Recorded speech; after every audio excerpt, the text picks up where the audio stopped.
let me spotlight the video.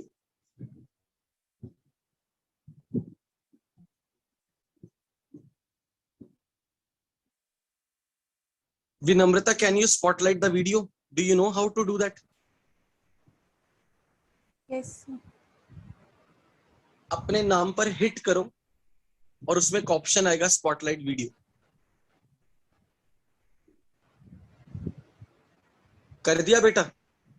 No sir. अपने नाम पे हिट करो पार्टिसिपेंट की लिस्ट में जाके, और जैसे आप अपने नाम पे पार्टिसिपेंट लिस्ट में हिट करोगे उसमें एक ऑप्शन आएगी स्पॉटलाइट वीडियो. पता चला? सर नहीं आ रहा. अच्छा, तो विनम्रता मेरे को होस्ट बनाओ एक बार. Okay sir. सर आपके नाम पे आ रहा है ऑप्शन स्पॉटलाइट वीडियो.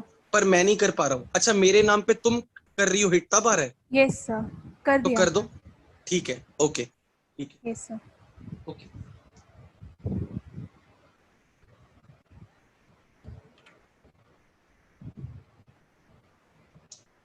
सो हम लोगों ने अपनी लास्ट क्लास में मेटलर्जी में बोर्ड के पास जाने से वॉइस कम आ रही है.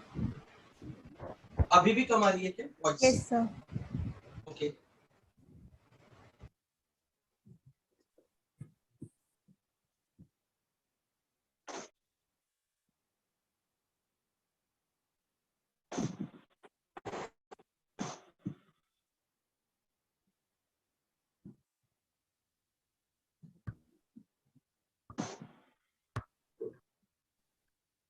विनम्रता अब वॉइस कैसी है? सब बोर्ड के पास. ओके, मैं जा रहा हूँ.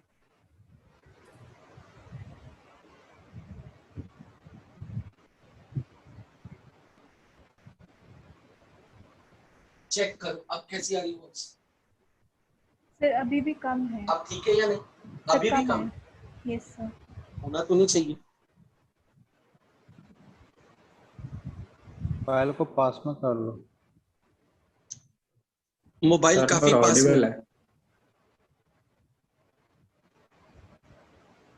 क्योंकि मैंने फुल वॉइस किया हुआ है. मुझे लगता ठीक है सर, होना बढ़िया. चाहिए ऐसा दिक्कत. ठीक है सर. कर सकते हैं सर मैनेज हो जाएगा. थोड़ा सा ही लेंगे, थोड़ा सा कम है सर बस. एक मिनट, अब चेक करो. अब ठीक है. गुड अब बताओ. ठीक है सर. सर हो जाएगा, चलेगा. ये बताओ अभी आ रही है जब मैं बोल रहा हूँ? Yes sir. सर कम आ रही है. कम आ रही है. कम आ रही है sir.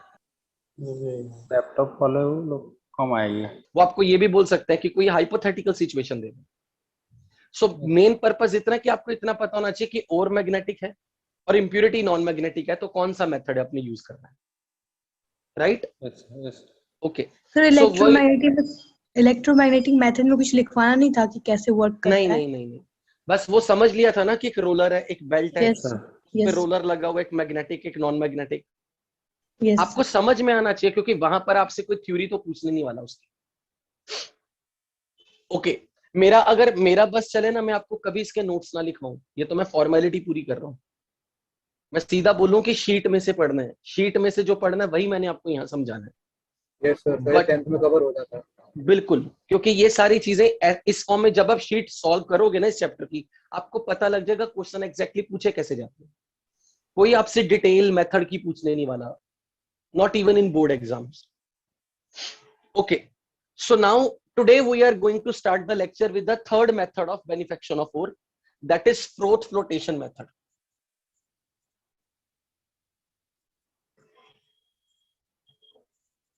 This is really important from JEE mains point of view.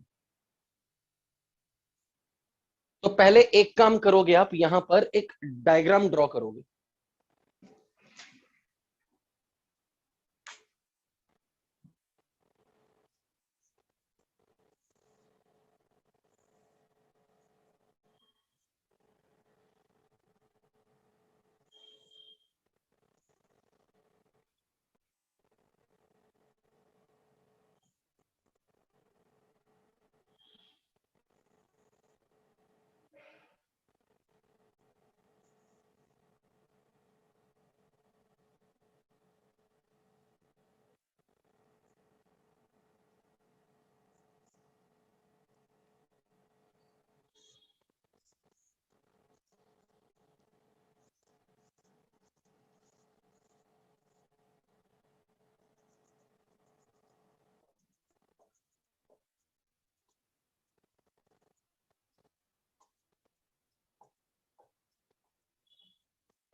Draw this diagram.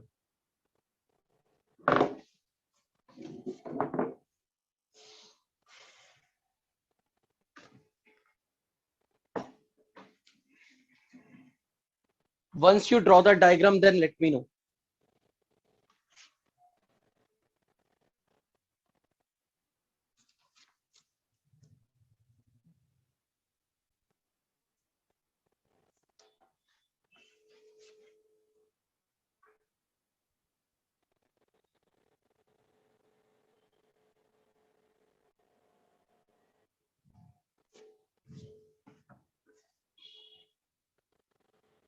This is what I have written is froth, ore particles, impurities, air bubble, rotor,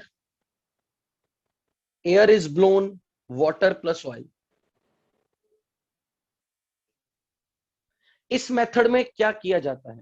सबसे पहले तो जो मैं पहली लाइन लिखवा रहा हूं ना, आपको इस मेथड से रिलेटेड वही लाइन क्वेश्चन में पूछी जाती है. This method is used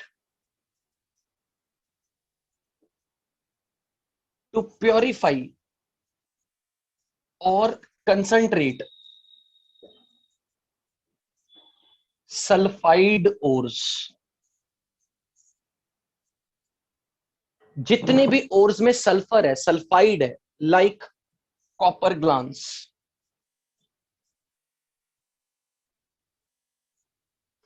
iron pyrite, चैल्कोपाइराइट,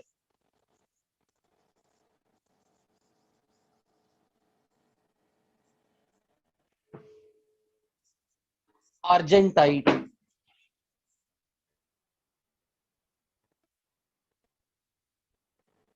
जितने भी ओर्स में सल्फाइड है, लाइक सिनाबार, गैलेना, जिन भी ओर्स में सल्फाइड्स हैं, ये स्पेसिफिकली उन ओर्स के लिए प्राइमरली ऐसी ओर्स को इंप्योरिटी से अलग करने के लिए हम इस मेथड को यूज करते हैं. करना क्या है इसमें? एक टैंक लेना है, उस टैंक में आपने पानी, डिटर्जेंट और तेल मिक्स कर देना है. उसके अंदर डाल देनी है ओर. ओर में ये चीफ ओर है और साथ में कुछ इंप्योरिटीज हैं. और हम यहां पर किस प्रिंसिपल को यूज कर रहे हैं? हम ये जो सल्फाइड पार्टिकल्स है ना, they are usually water hating, they are water insoluble, they don't like water, they are hydrophobic. और जो इंप्योरिटी हाइड्रोफिलिक है, हम वाटर लविंग और वाटर हेटिंग प्रॉपर्टी के डिफरेंस के आधार पे इंप्योरिटीज को ओर से अलग करेंगे. तो हम करेंगे क्या? एक टैंक में पानी लिया, जिसमें तेल डाला, जिसमें डिटर्जेंट डाला और उसमें ओर डाल दी. और अब इस पानी के अंदर ये जो रोटर है, फिरनी, ये घूमती है, ये घूमता है, ये पूरा लाइक ऐसे घूमेगा. इसे घुमाना है जोर से, जैसे कि साबुन वाले पानी में हाथ से हिलाओ तो झाग बनती है ना, बिल्कुल. अब ये घूमेगा, ये हिलेगा, इसे हिलाना है और इस फिरनी की मदद से. और इसके अंदर ये होल्स हैं, होल्स. तो यहां से हवा पास करनी है. Air is blown through here. तो वो जब हवा इसमें पास की जाती है तो इन होल्स में से हवा बाहर निकलेगी और पानी के अंदर बबल बनते हैं, एयर के बबल्स. जो यहां पर लिखा मैंने कि यहां से हवा पास करो और एयर बबल्स बनेंगे. अब एयर बबल्स हैं हल्के, एयर बबल्स की डेंसिटी कम है, तो वो पानी में से ऊपर की तरफ सरफेस पे आएंगे। लेकिन जब वो ऊपर की तरफ आ रहे होंगे ना, तो एयर बबल के सरफेस पे ये जो सल्फाइड के और पार्टिकल्स हैं, ये एयर के बबल पे बैठ कर हम सरफेस में ऊपर झाग में लेके आएंगे। क्योंकि पानी के अंदर जब अपने तेल और डिटर्जेंट डाल के शेक करना है, हाथ से नहीं फिरनी की मदद से, तो झाग बनेगी। और साथ के साथ ये जो हवा के बबल्स हैं, एयर बबल्स हैं, ये खूब सारी मात्रा में एयर बबल्स बनेंगे। तो एयर बबल्स जब ऊपर उठते हैं, तो और के पार्टिकल्स एयर बबल के सरफेस पे स्टिक होके, क्योंकि वो पानी को पसंद नहीं करते, they don't want to stay in the water, तो सारे और पार्टिकल्स एयर बबल के सरफेस पे टिक के ऊपर की तरफ उठेंगे और झाग में आ जाएंगे। इसलिए जो झाग है उसको इकट्ठा कर लिया जाता है अलग कंटेनर में। इस झाग के अंदर और के पार्टिकल्स रह जाएंगे, और क्योंकि इंप्योरिटी वाटर लविंग है, इसलिए सारी इंप्योरिटी पानी में रह जाती है। तो अगर कोई आपसे ये पूछे कि इस मेथड में हम किस प्रिंसिपल को यूज करके और को इंप्योरिटी से अलग करते हैं, हम बोलेंगे डिपेंडिंग ऑन द नेचर की और particles are water hating and impurities are water loving. यानी कि उनकी वेटिंग एबिलिटी के आधार पे कौन किसके साथ गीला होना चाहता है। और पार्टिकल वाटर इनसॉल्युबल है तो वो ऑयल लविंग है, तो वो ऑयल के साथ चिपकना चाहते हैं, वो ऑयल के साथ अपने आप को गीला करना चाहते हैं। और इंप्योरिटी पानी से अपने आप को गीला करनी चाहती है। तो impurity wants to stay in the water, but ore does not want to stay in the water. और वैसे भी जब पानी में तेल डालोगे, तो तेल ऑर्गेनिक पार्टिकल्स की डेंसिटी कम होती, तो तेल तो ऊपर की तरफ तैरता है, तो और के पार्टिकल्स ऑयल के लेयर में जाने के लिए नीचे से उठ के ऊपर जाएंगे with the help of air bubbles. और ऊपर जो झाग बनेगी, झाग we call it as froth, froth मतलब झाग, और झाग सरफेस पे तैरेगी। जो सरफेस पे तैरेगा वो फ्लोट कर रहा है, तो फ्रोथ फ्लोटेशन, झाग का तैरना। पर उस झाग में कौन जाएगा? और पार्टिकल्स, या यूं कह लो वो चीज जो वाटर हीटिंग है, हाइड्रोफोबिक है। तो जो भी झाग यहां पे बनेगी, उसमें से और के पार्टिकल कलेक्ट कर लेने आपने, ये सारी झाग नितार लेनी है, डिकेंट कर लेनी है अलग बीकर में, अलग कंटेनर में। तो वहां झाग जो भी होगी उसमें और के पार्टिकल है, उसे पानी से धोवो, झाग अलग हो जाएगी, और पार्टिकल लेके उसे सेपरेट कर लो, इंप्योरिटीज यहां रह जाएंगी। So this principle is based on,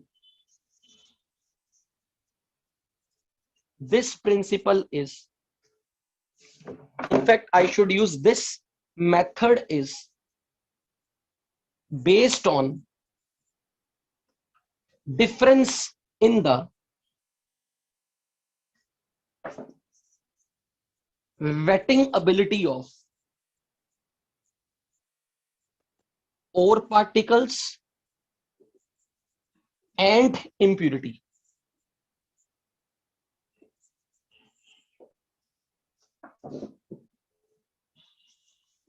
Here ore is ore particles which are sulfide particles. Metal sulfides are generally water insoluble, are hydrophobic, and they come at surface in the froth, and impurities being hydrophilic remain in the water.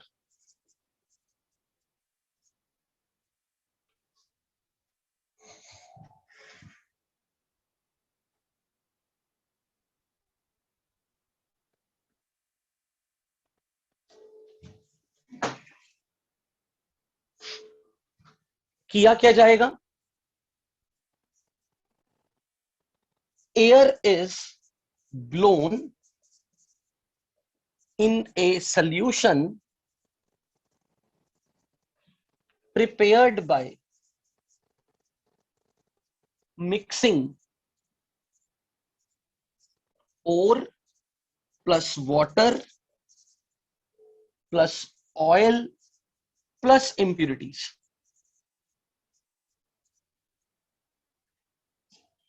And froth is formed by agitating solution using rotor.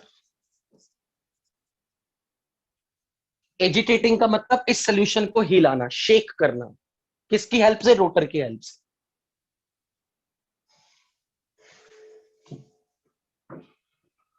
तो हमने rotor की help से पूरे solution को shake करना है, झाग बनानी है।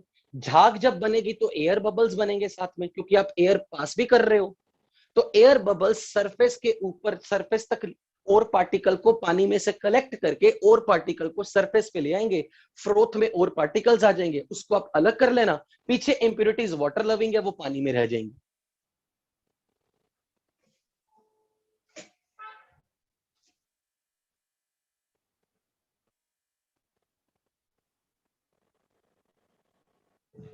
अब ऐसा करने के लिए हमें यहां पर क्या क्या एक्स्ट्रा चीजें मिलानी पड़ती है। अकेली एक ही चीज नहीं मिलानी पड़ेगी, और भी कुछ चाहिए जो मिलाना है हमें।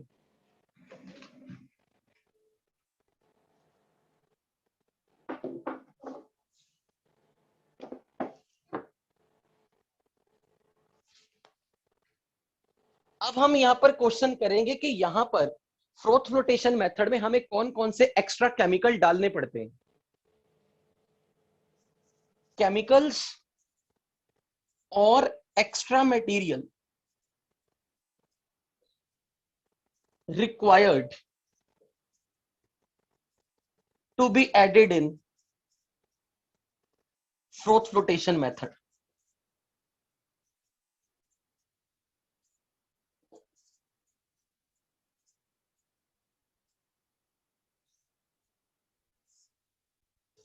What are the material? Frother, stabilizer,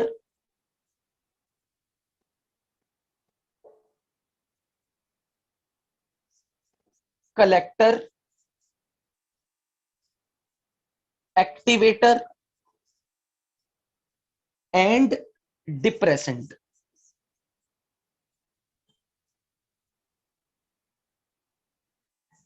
ये 5 तरह के केमिकल हमें इस मेथड में डालने पड़ते ताकि हम इस प्रोसेस को एफिशिएंटली ओर की क्लीनिंग कर सकें। अब इनको हमने step by step, one by one पढ़ना। बच्चों ये लिख लिया आपने? Have you written? Yes.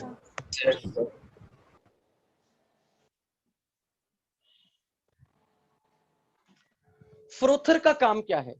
झाग बनाना। और झाग बनाने के लिए आपने डालना क्या है पानी के अंदर? डिटर्जेंट डाल लो या फिर तेल डाल लो। So as a frother which material we use? Oil.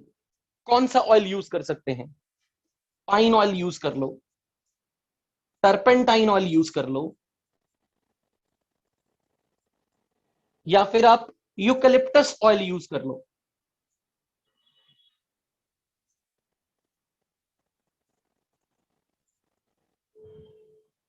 Pine oil, चीड़ का तेल सुना? Pine tree, have you heard the name?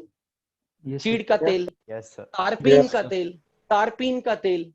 Eucalyptus oil भी किसी प्लांट का नाम है, मतलब यूकलिप्टस ऑयल भी कोई बहुत महक वाला ऑयल होता है। I don't remember the exactly the name, आप नेट पे चेक कर लेना कि क्या चीज है ये। But pine oil, turpentine oil, eucalyptus oil, basically हमें तेल डालना पड़ता है, झाग बनाने के काम करता है। इसके अलावा हम ये चाहते हैं कि जब झाग बने तो वो पानी के सरफेस पे लंबे समय तक टिकी रहे, जब तक आप ये मेथड कर रहे हो। क्योंकि कुछ घंटों के लिए आपको ये मेथड करना है, ये ना हो झाग सरफेस पे आए फिर से पानी में घुल जाए। इसलिए झाग की स्टेबिलिटी होनी चाहिए कि वो लंबे समय तक सरफेस पे स्टेबलाइज्ड रहे। उसके लिए हमें क्या डालना पड़ता है? Stabiliser. Stabiliser provides stability to the fruit. so that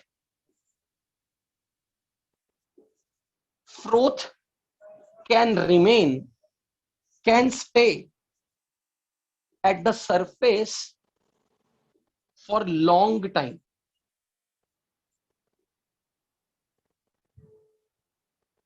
हम ये चाहते हैं, देखो जो चीज पानी से निकल के अलग हो गई है ना फ्रोथ, इसका मतलब वो वाटर लविंग नहीं है, इसलिए उसकी वाटर हेटिंग नेचर को बढ़ाने के लिए मैं चाहूंगा कि इस लेयर के अंदर खूब सारे ऑर्गेनिक मॉलिक्यूल आ जाए, क्योंकि ऑर्गेनिक मॉलिक्यूल में कार्बन की चेन है, वो वाटर इनसॉल्युबल है। तो अगर मैं इस लेयर के अंदर खूब सारा ऑर्गेनिक कंटेंट ले आऊं, वैसे तो आधा काम मेरे तेल ने कर दिया, क्योंकि तेल भी ऑर्गेनिक कंटेंट है, ऑर्गेनिक मटेरियल ही है। तो इसे और अच्छे से एफिशिएंटली करने के लिए हम यहां पर एज ए स्टेबलाइजर तेल के साथ ऐड करते हैं क्रीसोल्स, एनिलीन। आपने ऑर्गेनिक में क्रिसोल का नाम सुना हुआ है, लाइक बेंजीन के ऊपर OH ग्रुप, ये बन गया फिनोल। पर फिनोल की ऑर्थो पोजीशन पे या मेटा पोजीशन पे या पैरा पोजीशन पे अगर मिथाइल ग्रुप लग जाए, दिस इज क्रिसोल, ये ऑर्थो क्रिसोल है। पर मेटा पे मिथाइल, पैरा पे मिथाइल, वो पैरा क्रिसोल है। एनिलीन का नाम आप सब जानते हैं, बेंजीन के ऊपर NH2 ग्रुप। पर कहने का यह मतलब है कि एरोमेटिक कंपाउंड में जो बेंजीन का न्यूक्लियस है, बेंजीन इज वाटर हेटिंग, इसलिए हम चाहते हैं कि ये जो फ्रोथ है ना, ये पानी के ऊपर टिकी रहे। अब पानी के ऊपर टिकेगी कैसे? फ्रोथ को वाटर हीटिंग वाला पार्ट जो है वो बेंजीन से स्टिक कर जाएगा और NH2 का हाइड्रोजन नीचे वाटर से हाइड्रोजन बॉन्डिंग कर लेगा। तो बेसिकली ऐसे समझ लो कि ये बेंजीन है और इसका NH2 वाला पार्ट नीचे वाटर के कांटेक्ट में है और ऊपर यहां फ्रोथ है, यहां फ्रोथ है। तो ये एक मीडियम का रोल प्रोवाइड कर रहा है जो ऑर्गेनिक लेयर को पानी से अलग करता है और बीच में खुद फंस जाएगा। सो इसका वाटर लविंग पार्ट, ये वाटर हीटिंग पार्ट फ्रोथ को कैरी करके रखेगा और इसका वाटर लविंग पार्ट पानी के साथ कांटेक्ट में रहेगा, ताकि इन दोनों के बीच में ये एनिलीन मॉलिक्यूल या क्रिसोल मॉलिक्यूल फंस जाए। In that way they provide stability to the froth and froth can stay for longer time. इसके अलावा कलेक्टर का काम क्या है? यहां पर हवा के बबल्स बन गए, बबल्स ने तो सरफेस पे ऊपर जाना ही नहीं, तो हम चाहते हैं कि उस बबल के साथ जैसे जैसे बबल ऊपर की तरफ उठेगा, मान लो कि कोई एयर का बबल है, ये ऊपर की तरफ जा रहा है, हम चाहते जैसे जैसे ऊपर उठे और इसके संपर्क में इस सॉल्यूशन में जितने भी ओर के पार्टिकल्स हैं वो आके इसके सरफेस पे टिक जाएं, चिपक जाएं, कुछ इस तरह से। ये ओर के पार्टिकल, ये एयर का बबल। तो ये जो एयर के बबल के ऊपर हमें ओर के पार्टिकल को चिपकाना है, चिपकाने का काम करेगा collector. It helps to collect the ore particle and allow the ore particle to stick on the air bubble. तो अगर कोई पूछे कि कलेक्टर का काम क्या है, जैसा कि नाम से क्लियर दिख रहा है, ओर पार्टिकल्स को कलेक्ट करके बबल के सरफेस पे चिपकाना। So I am going to write it over here.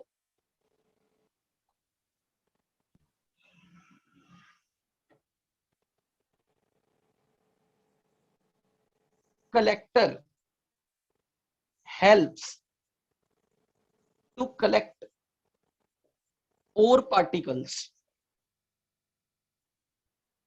at the surface of air bubbles.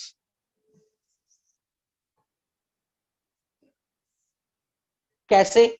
कौन से मॉलिक्यूल है, कौन से कंपाउंड है जिनको हम कलेक्टर के रूप में यूज करते हैं? फॉर एग्जाम्पल सोडियम और potassium salt of ethyl xanthate. What is xanthate? क्या आपने कार्बोक्सिलिक एसिड का ये फॉर्मूला पढ़ा कभी ऑर्गेनिक में? अगर कार्बोक्सिलिक एसिड अपना H पॉजिटिव लूज कर दे, H पॉजिटिव लूज करके O माइनस बना दे, क्या आप बता सकते हो इसका नाम क्या है? COO माइनस का जब वेरी गुड, शाबाश, कार्बोक्सिलेट। अगर मैं इस कार्बोक्सिलेट में ऑक्सीजन हटा के सल्फर लगा दूं, तो शायद आपने ये भी सुना होगा, जब हम ऑक्सीजन हटा के सल्फर लगाते हैं तो थायो वर्ड आ जाता है, थायो कार्बोक्सिलेट। Yes sir. अगर मैं इसके साथ यहां पर एक अल्कोक्सी ग्रुप लगा दूं, ऑक्सीजन के साथ कार्बन चेन, ये है xanthate। xanthate में CSS माइनस ग्रुप के साथ एक इथॉक्सी मिथॉक्सी प्रोपॉक्सी टाइप की चेन लगेगी। और जब मैं इथाइल वर्ड यूज कर रहा हूं तो ये क्लियरली बता रहा है कि यहां ऑक्सीजन के साथ 2 कार्बन की चेन है, 1 2, और इसके जो नेगेटिव चार्ज पार्टिकल है इसके साथ है सोडियम प्लस या K प्लस। तो एक्चुअली क्या होता है कि ये अगर एयर बबल है ना, अगर आपने यहां सोडियम इथाइल xanthate डाला हुआ है, तो एयर बबल के यहां जितने भी है एयर बबल के सरफेस के साथ ये xanthate क्या करता है, ध्यान से देखना। ये और पार्टिकल जब इस पे चिपका है ना,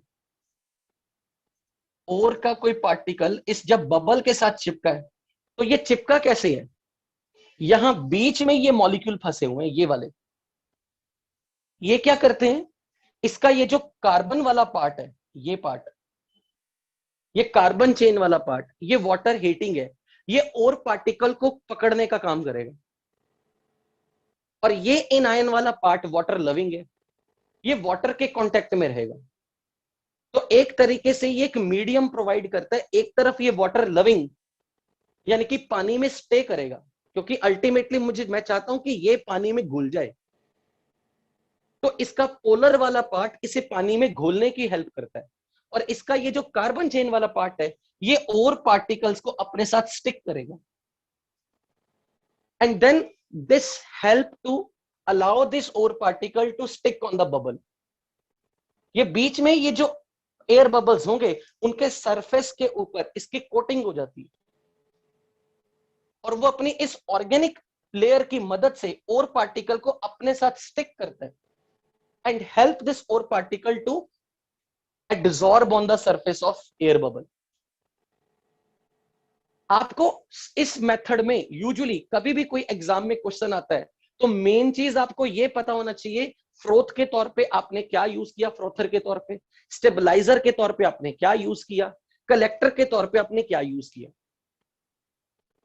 पर कलेक्टर का काम क्या है, ओर के पार्टिकल को एयर के बबल पे सरफेस पे टिकने की प्रोसेस में ये हेल्प करेगा by collecting the ore particle with the help of its non polar carbon chain, and this polar group it will remain in the water. So in this way this air bubble they come and they start floating toward the surface, और surface पे float करने पर अब ये froth में आ जाएगा सारे के सारे। तो हमें फ्रोथर का पॉइंट समझ में आ गया, स्टेबलाइजर पता लग गया, कलेक्टर पता लग गया। एक्टिवेटेड डिप्रेसेंट समझाने से पहले अब अभी तक जितना पढ़ा उसमें किसी को कोई डाउट हो? Any doubt? को स्टेबलाइज करने का क्या जरूरत है, मतलब ये जब फॉर्म अगर होगा ये एक्चुअली क्या हो रहा है कि हम जब ये प्रोसेस कर रहे हैं काफी घंटों के लिए कर रहे हैं, हम नहीं चाहते कि फ्रोथ पानी में फिर से घुल जाए।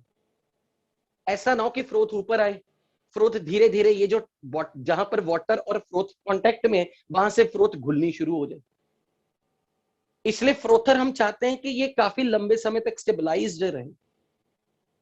इसलिए ये जरूरी है कि फ्रोथर के अंदर मैक्सिमम कंटेंट वाटर हीटिंग हो, उसके लिए हमें ये हेल्प कर रहे हैं। Is that clear? Any other query? Sir collector को डिटर्जेंट का ऐसा काम नहीं कर रहा है? एग्जैक्टली, डिटर्जेंट की तरह काम कर रहे हैं, क्योंकि डिटर्जेंट और सोप का स्ट्रक्चर भी आपने पढ़ा होगा 9th-10th में, उसमें एक कार्बन चेन होती है नॉन पोलर और एक पोलर ग्रुप होता है। इसीलिए जब पानी में झाग बन रही है, तेल डाल दो, डिटर्जेंट डाल दो, डिटर्जेंट भी बेसिकली कुछ इसी तरह का काम करते हैं। सो इसका ये जो सल्फाइड वाला एंड है ना, it is basically specifically it performs good action जब आपका सोल्यूशन में सल्फाइड पार्टिकल्स हो।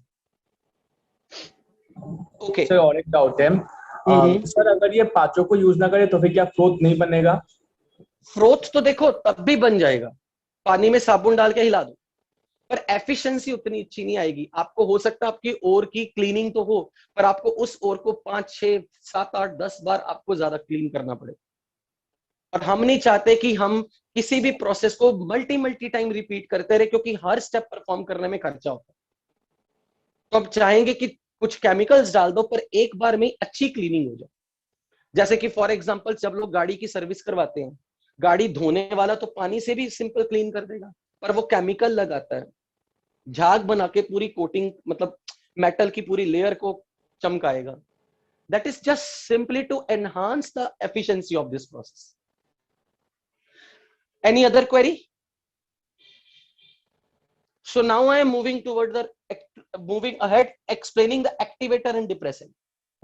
सर क्या ये मेथड वो हाइड्रोमेटलर्जी के अंदर आता है? सब कुछ पहली बात तो हाइड्रोमेटलर्जी बेसिकली जब मेटलर्जिकल स्टेप्स यूज किए जाएंगे ना, तब आएंगे हम यूज करेंगे। मतलब अभी आप सिर्फ ओर की क्लीनिंग समझ रहे हो, जब आप एक्सट्रैक्शंस पढ़नी समझ जाओगे ना, फिर मैं ये आपसे सवाल पूछूंगा कि क्या इसे मैं हाइड्रोमेटलर्जी में काउंट करूं। आइडियली तो यस, क्योंकि मैं सॉल्यूशन ही तो बना रहा हूं। पर हाइड्रोमेटलर्जी, पायरोमेटलर्जी वर्ड उस स्टेप तक यूज करके जाते हैं जब आप बेसिकली किसी तरीके से ओर को किसी ऑक्साइड फॉर्म में ले आओ, या ओर से आप मेटल बना लो।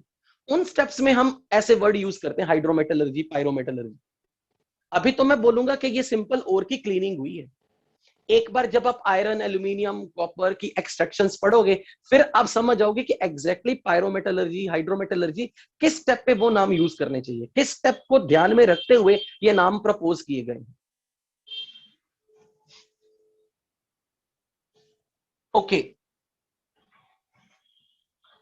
अब रोल आता है एक्टिवेटर का या डिप्रेसेंट का।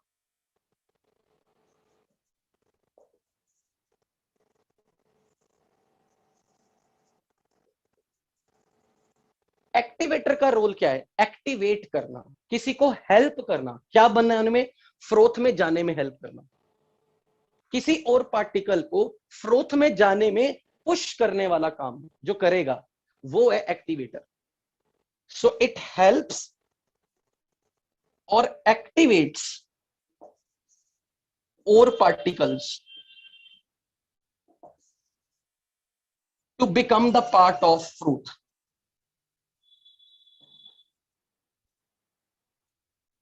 या यूं कह लो, it helps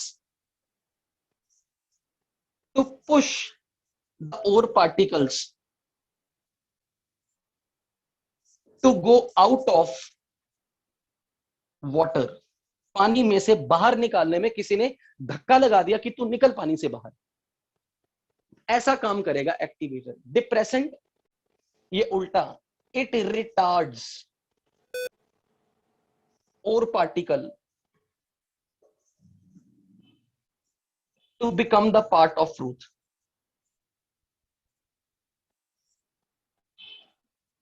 And forces the particles to stay in the water layer.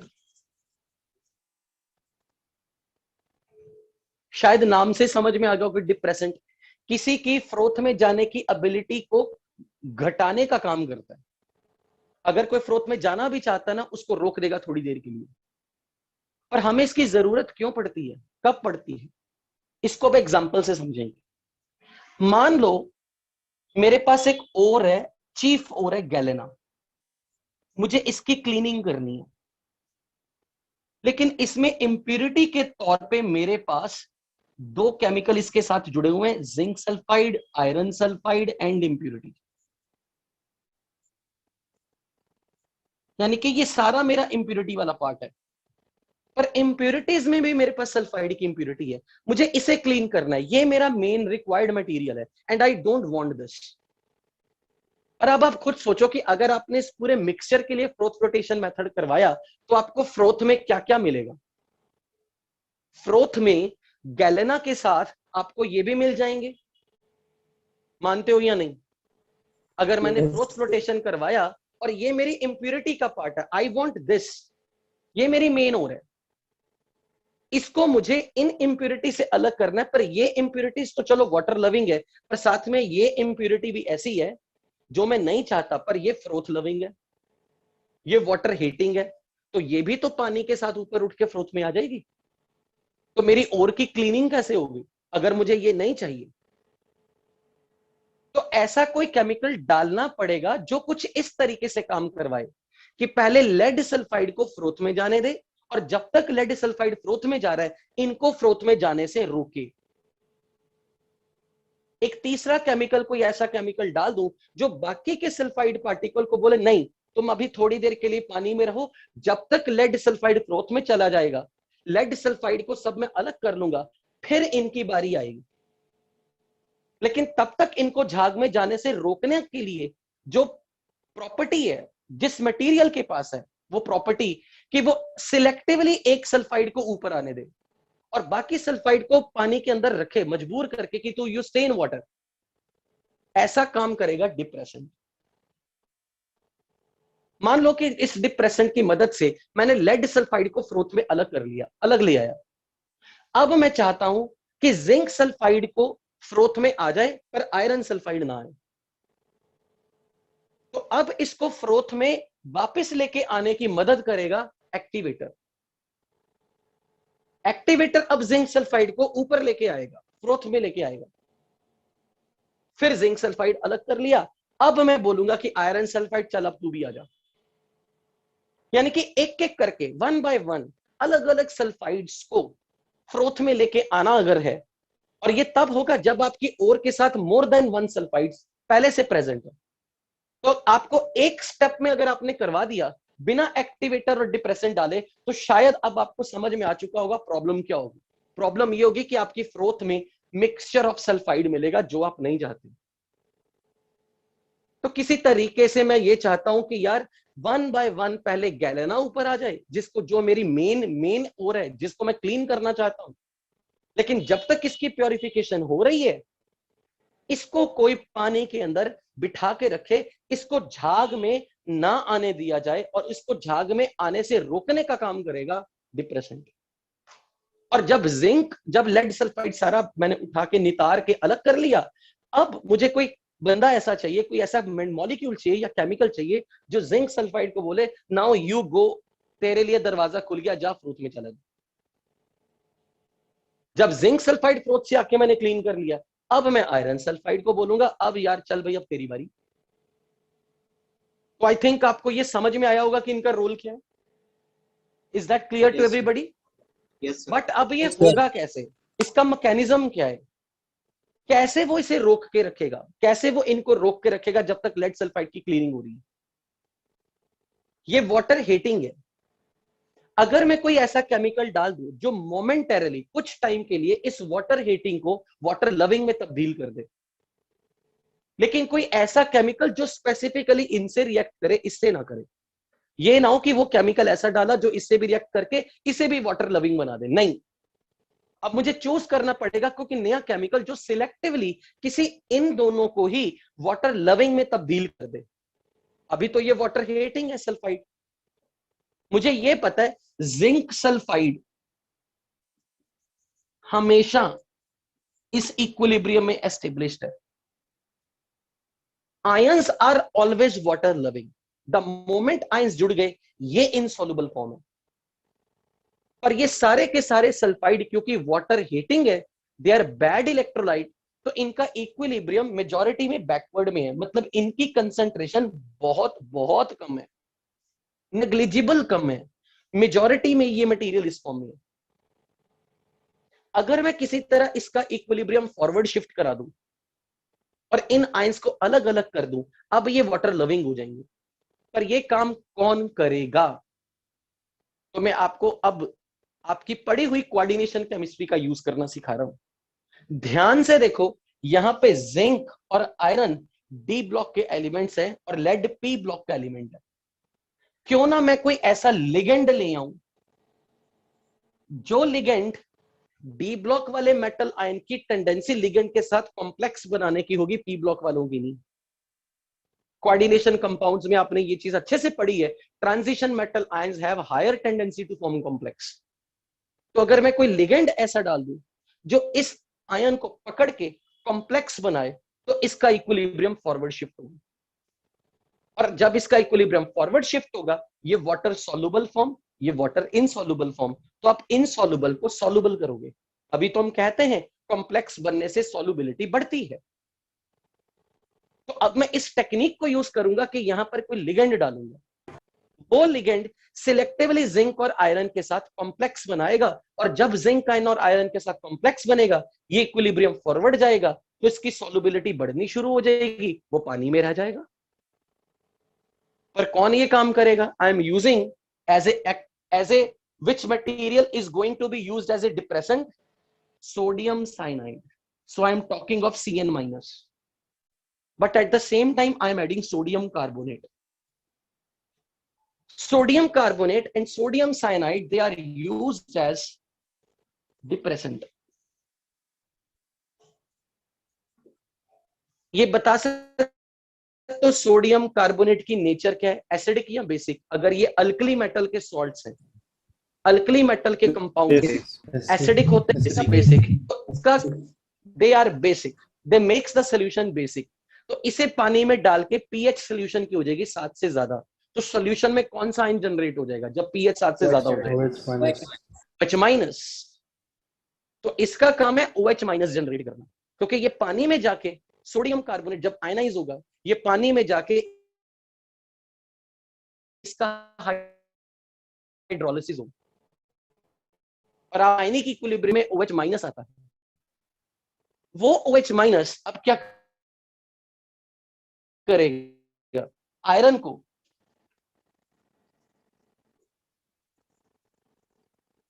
इस Fe2 प्लस को OH माइनस के साथ मिलके ये FeOH ट्वाइस बनाता है, and it is water soluble. More over, ये जो Cn माइनस है, ये भी Fe2 प्लस के साथ कॉम्प्लेक्स बनाएगा। तो इस Fe2 प्लस जो यहां से जितना भी बन रहा है, उसके साथ OH माइनस की रिएक्शन भी होगी, साथ के साथ Cn माइनस इसके साथ कॉम्प्लेक्स भी बनाता है। अब कॉम्प्लेक्स कौन सा बनेगा, कैसे पता लगेगा? जिंक 2 प्लस के साथ जितना उसका ऑक्सीडेशन नंबर है, उसका डबल कर दो कोऑर्डिनेशन नंबर, 4 Cn माइनस के साथ मिलके ये बनाएगा कॉम्प्लेक्स ZnCN4 2 माइनस। तो ओवरऑल ये रिएक्शन में, ओवरऑल इस रिएक्शन में आप क्या देखोगे? जिंक सल्फाइड के साथ 4 Cn माइनस मिलके ZnCN4 2 माइनस और सल्फाइड आयन बनेगा। इसी तरह से Fe2 प्लस के साथ भी Cn माइनस कॉम्प्लेक्स बनाएगा, और इसके साथ कॉम्प्लेक्स बनता है 6 लिगेंड्स के साथ ferrocyanide complex.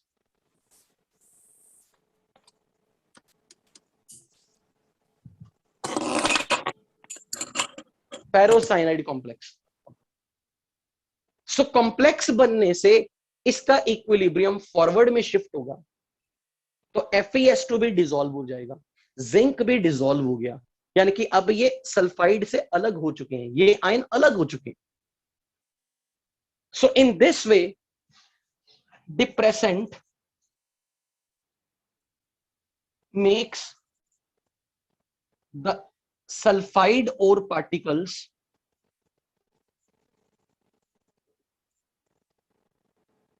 water loving by converting them into complex ion. Sodium carbonate makes the solution alkaline and help to form FeOH twice.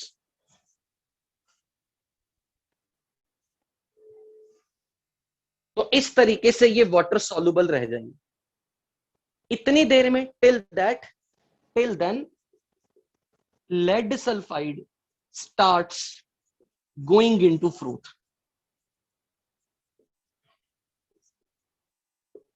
and is separated from mixture.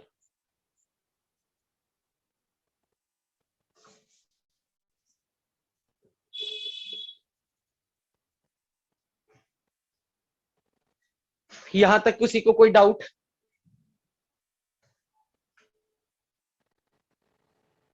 यहां तक किसी को किसी तरह का डाउट?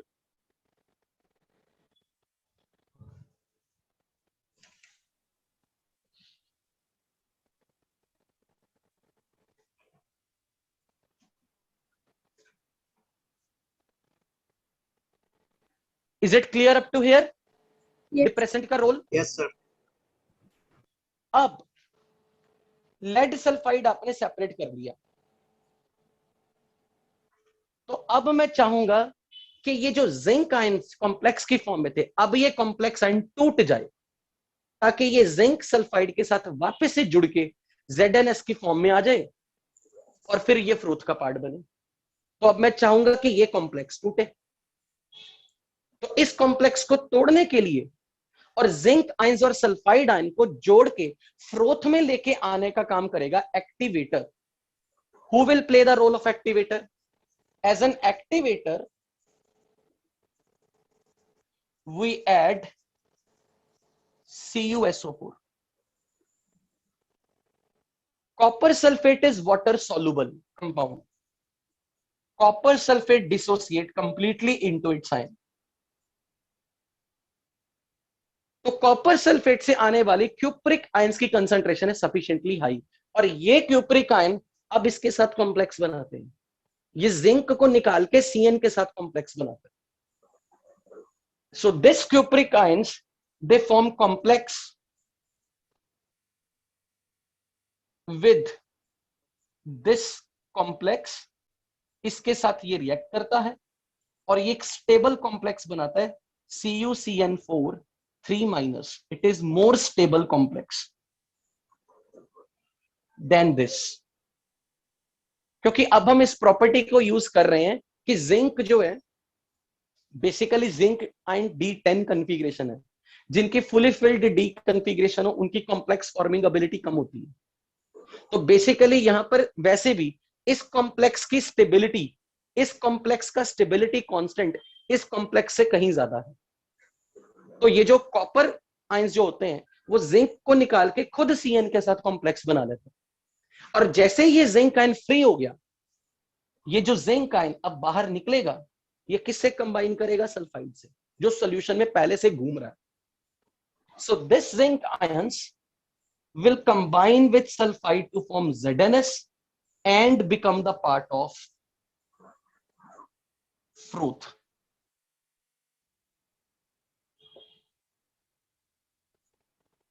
इसके अलावा क्योंकि क्यूप्रिक आयन की कंसंट्रेशन ज्यादा है, क्योंकि ये अच्छी खासी क्वांटिटी में पानी में मिलाया जाएगा और ये पूरे का पूरा सॉल्युबल है।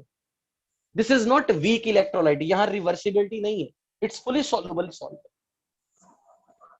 कुछ सल्फाइड आयन जो सॉल्यूशन में घूम रहा है वो खुद भी इस क्यूप्रिक आयन के साथ मिल जाता है, यानी कि Cu2S 2 पॉजिटिव सल्फाइड के साथ मिलके ये भी बनाएगा। और इसकी प्रॉपर्टी क्या है?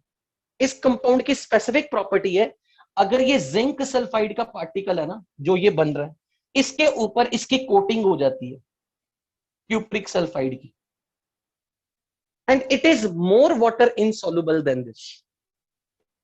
ये अब जिंक सल्फाइड को ऊपर फ्लोट करा के हेल्प करता है आने के लिए। This is additional advantage of using copper sulphate. तो कॉपर सल्फेट जब अपने आयंस में स्प्लिट करेगा, एक काम वो ये करेगा कि इस कॉम्प्लेक्स को तोड़ के जिंक को फ्री करता है। जिंक आयंस जैसे फ्री हुए, ये जो सल्फाइड आयन यहाँ पे थे उनके साथ मिलके वो बनाएगा जिंक सल्फाइड पार्टिकल, और जिंक सल्फाइड फिर से अब रेडी है फ्रूट में आने के लिए। पर साथ के साथ ये एडिशनल परफॉर्म कैसे करता है? क्यूप्रिक आयन का कुछ पार्ट सल्फाइड आयन के साथ मिलके CuS बनाता है, और ये CuS जिंक सल्फाइड के पार्टिकल पे कोटिंग कर देते हैं, and help this, and CuS is being even more insoluble than zinc sulphide. It comes in the part of the fruit. In that way, it acts as an activator. Any doubt up to here? वो अभी भी wait कर रहा है कब Fe2+ free हो और वो उसके साथ जुड़ के वापस FeS2 बना दे। पर इस कॉम्प्लेक्स को भी तो तोड़ना है ना, और यहां से भी आयरन को फ्री करना। इसके लिए अब मैं क्या करूंगा, we add acid in the solution और pass CO2 gas in the solution. Why? क्योंकि जैसे कोई एसिड H+ लूज करेगा, इसका निकलने वाला H+ इस कॉम्प्लेक्स में से Cn- के साथ कंबाइन करता है, क्योंकि H पॉजिटिव और Cn- मिलके बनाएंगे HCN। क्योंकि HCN एक वीक एसिड है, जरा ध्यान से देखना, ये वीक एसिड है, इसकी डिसोसिएशन कांस्टेंट, ये नंबर इसका Ka इज वेरी लेस। और जिस एसिड का इक्विलिब्रियम कांस्टेंट बहुत छोटा नंबर है, उस एसिड की टेंडेंसी आयंस में जाने की है या फिर अनआयनाइज्ड रहने की है। अगर कोई एसिड वीक एसिड है, क्या वो अपने आयंस में रहना चाहेगा या नॉन अनआयनाइज्ड फॉर्म में रहना चाहेगा? तो इस रिएक्शन की बैकवर्ड जाने की टेंडेंसी बहुत ज्यादा है, तभी तो के इक्विलिब्रियम कम है। तो हम इस अप्रोच का यूज कर रहे हैं कि HCN के बनने की टेंडेंसी कहीं लाख गुना ज्यादा है एज कंपेयर टू HCN के टूटने की टेंडेंसी से। इसलिए जैसे ही इस Cn- के सामने कोई H+ आ गया, ये तुरंत मिलके बैकवर्ड रिएक्शन दिखाएंगे, क्योंकि फॉरवर्ड रिएक्शन का इक्विलिब्रियम कांस्टेंट अगर छोटा है तो बैकवर्ड रिएक्शन का इक्विलिब्रियम कांस्टेंट तो कहीं ज्यादा है।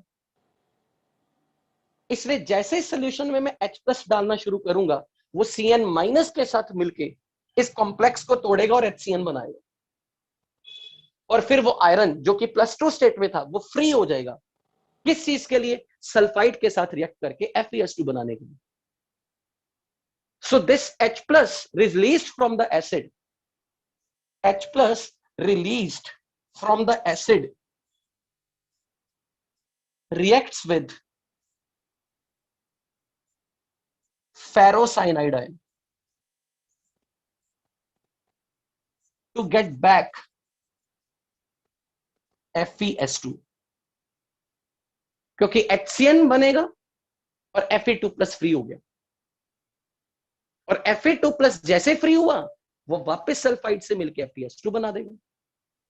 सिमिलरली ये बेस है, इसमें OH- है, तो H+ इस OH- से मिलकर वाटर बनाएगा, फिर से Fe2+ फ्री हो जाएगा। So this H+ also react with FeOH twice to form water and Fe2+ is released। तो मीडियम को एसिडिक करने की रिक्वायरमेंट थी, और यदि आपके पास एसिड नहीं है तो CO2 सॉल्यूशन में से पास करो। क्यों? क्योंकि आप जानते हो non metal oxides are acidic. CO2 is acidic oxide. CO2 पानी में जाके क्या बनाएगी? Do you know that? CO2 water में जाके क्या बनाएगी? Carbonic acid. H2CO3 carbonic acid. Carbonic acid is a source of H+। तो CO2 पास कर दो, या किसी नॉन मेटल ऑक्साइड का गैस का सॉल्यूशन बना। नॉन मेटल ऑक्साइड वाली नेचर, नॉन मेटल ऑक्साइड्स क्योंकि एसिडिक है तो ऐसी गैस को सॉल्यूशन में से पास कर दो। मेनली हमें इस Cn- को निकालना है बाहर, और Cn- को निकालने का रोल प्ले करेगा H+। इसी प्रकार से H+ और Cn- मिलकर HCN बनाएंगे। ये जो फेरस आयन था वो फ्री हो जाएगा, जो सल्फाइड से मिलेगा, और बनने वाला FeS2 now will come in the fruit. बताइए भाई, फ्रोथ फ्लोटेशन मेथड में कोई डाउट? क्या आपको ये पूरा प्रोसेस क्लियर है? कोई क्वेरी, कोई क्वेश्चन? सर लास्ट का और फिर से रिपीट कर दीजिए सर। हमने ऐसे डाला क्योंकि अब हमें इस कॉम्प्लेक्स को तोड़ के Fe2+ आयन चाहिए। उसके लिए हम किस प्रॉपर्टी का यूज कर रहे हैं कि HCN वीक एसिड है, और इस वीक एसिड की टेंडेंसी आयंस में जाने की कम है, और इसकी backward tendency is much higher.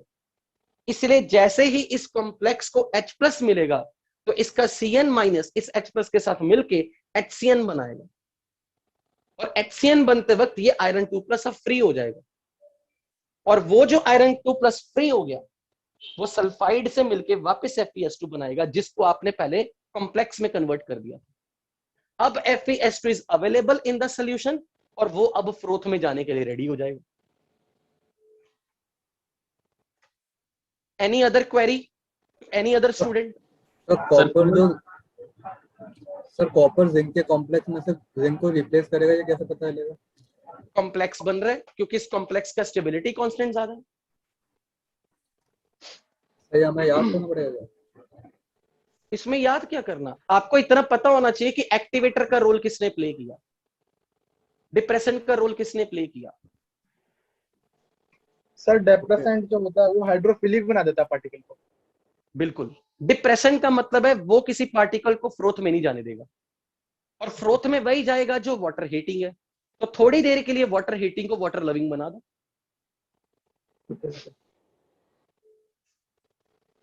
Okay, so I think आपको इस तरीके से धीरे धीरे समझ में आएगा कि इनऑर्गेनिक में इतना रटना नहीं होता, बहुत सारी चीजें लॉजिक वाली समझने वाली भी होती है।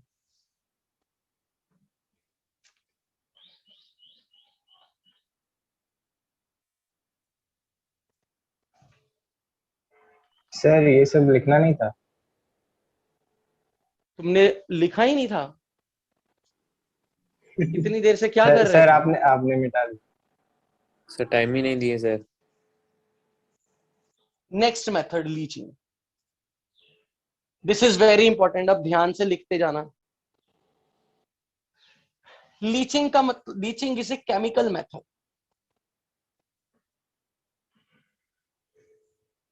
बेसिकली हम अपनी ओर को इंप्योरिटी से अलग कर रहे हैं, पर अब हम यहां पर क्या चीज का, किस मेथड पर, किस प्रिंसिपल पर ये बेस्ड है कि हम बाहर से एक एक्स्ट्रा केमिकल डालेंगे, ये केमिकल ऐड करना, ये ओर और इंप्योरिटी में से किसी एक के साथ रिएक्शन करेगा। ओर और इंप्योरिटी में से कोई एक चीज सिलेक्टिवली इस केमिकल से रिएक्ट होगी। अगर हमारी इंप्योरिटी इससे रिएक्ट हो गई, और जो भी रिएक्शन करे, जो भी इसके साथ रिएक्ट करेगा, मान लो ए कंपोनेंट इस केमिकल के साथ रिएक्ट कर रहा है, इसे डिसॉल्व कर दो, सॉल्युबल बना दो,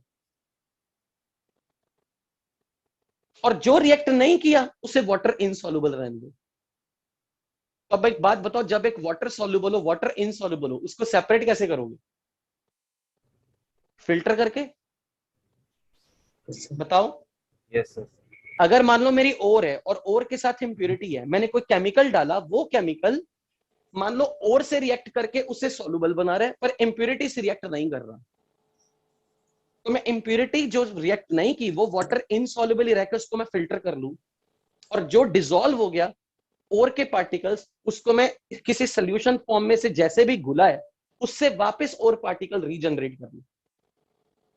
या फिर मैं क्या कम करूं, मेरी इंप्योरिटी इस केमिकल से रिएक्ट करके डिसॉल्व हो जाए, और डिसॉल्व ना हो, और इस केमिकल से रिएक्ट ना करे, और फिर आप उस सोल्यूशन में फिल्टर करके और को सेपरेट कर लो। सो लीचिंग को केमिकल मेथड क्यों बोलते हैं? Here we separate ore from the impurity by difference in their based on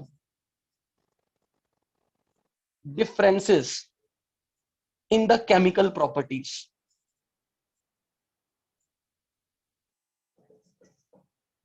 अब इसकी एग्जाम्पल से समझोगे आप, एग्जाम्पल से अब मैं समझाता हूं।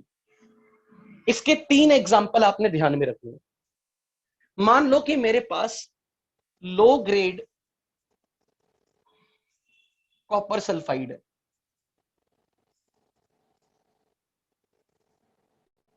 कॉपर ग्लास है, ये ओर है, इसमें मेरे पास Cu2O भी हो सकता है, Cu2S भी हो सकता है, कुछ भी है, कॉपर का सॉल्ट है, और साथ में कुछ इंप्योरिटी है।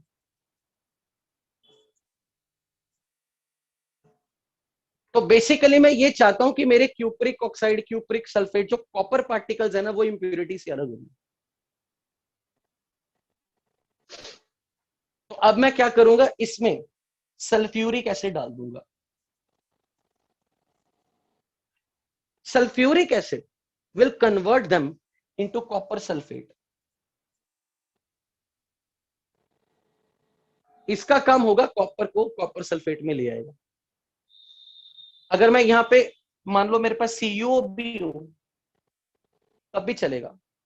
यहाँ पे कॉपर का ऑक्सीडेशन नंबर यहाँ +2 है, यहाँ +1 है, यहाँ +1 है, यहाँ कॉपर +2 है। तो मैं ये चाहूंगा कि ऐसा एसिड लूं जो कॉपर अगर +1 स्टेट में है ना, उस ऑक्सीडाइज भी कर दे, तो ये ऑक्सीडाइजिंग एजेंट होना चाहिए। तो सल्फर को -2 से ऑक्सीडाइज करके SO2 गैस बना के निकाल देंगे +4 में। तो सल्फाइड की ऑक्सीडेशन हो जाएगी, ये SO2 गैस बनकर निकल जाएगा। लेकिन मुझे कॉपर पार्टिकल्स वापस चाहिए थे, तो अब मैं क्या काम करूंगा, अगर मुझे यहां से कॉपर लेना ना, तो अब देखो ये मेरा केमिकल कंपाउंड जो मैंने बाहर से डाला, इसने सिर्फ ओर के साथ रिएक्ट किया, इंप्योरिटी से रिएक्ट नहीं किया। और मैंने कौन सी अपनी नॉलेज यूज की केमिस्ट्री की, मेटल ऑक्साइड्स आर बेसिक और acidic. Metal oxides basic, metal oxides are basic, इसलिए ऐड एसिड, क्योंकि acid will react with base. Metal oxides are basic in nature, इसलिए ऐड सम एसिड। तो इस प्रकार से मैं इसे कॉपर सल्फेट में ले आया। अब मैं इलेक्ट्रोकेमिस्ट्री का रूल यूज कर रहा हूं। अगर मैं कॉपर सल्फेट को एक रिएक्टिव मेटल से रिएक्ट करा दूं, रिएक्टिव मेटल, तो वो रिएक्टिव मेटल जो कि इलेक्ट्रोकेमिकल सीरीज में कॉपर से ऊपर हो, Zn, तो क्या वो कॉपर को डिस्प्लेस कर देगी? Yes sir. तो हम इसके लिए यूज करते हैं गला सड़ा आयरन, चीप आयरन, आयरन के टुकड़े, scrap iron is used to react with this, so iron will displace copper to form FeSO4 and copper is regenerated. तो क्या आप किसी तरीके से अपनी ओर में से आप मेटल तक पहुंच गए, पर आपने किस प्रिंसिपल को यूज किया?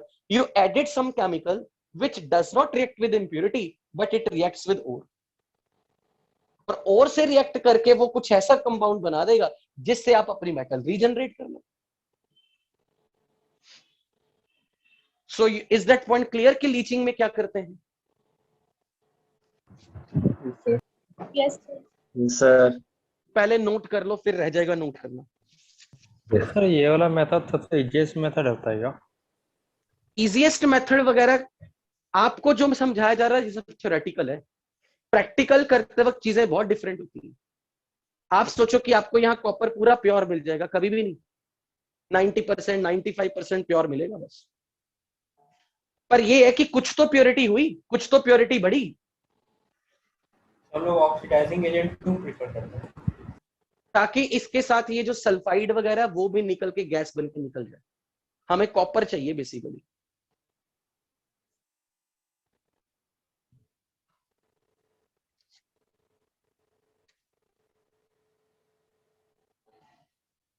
Okay, have you noted? Yes sir. Yes sir. अब इसकी सेकेंड एग्जांपल देखो। सेकेंड एग्जांपल है कंसंट्रेशन ऑफ आर्जेंटाइट ओर या फिर gold ore, in short less reactive metals की ore, ores of less reactive metals।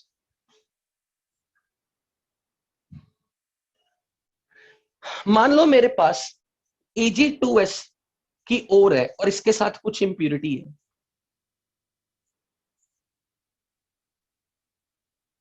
और मैं कुछ इस प्रॉपर्टी का यूज करना चाह रहा हूं कि मेरे ये जो सिल्वर आयंस हैं या गोल्ड आयंस हैं, इनकी एक प्रॉपर्टी है कि सिल्वर आयंस या gold ions they make complex with Cn-, thiosulphate.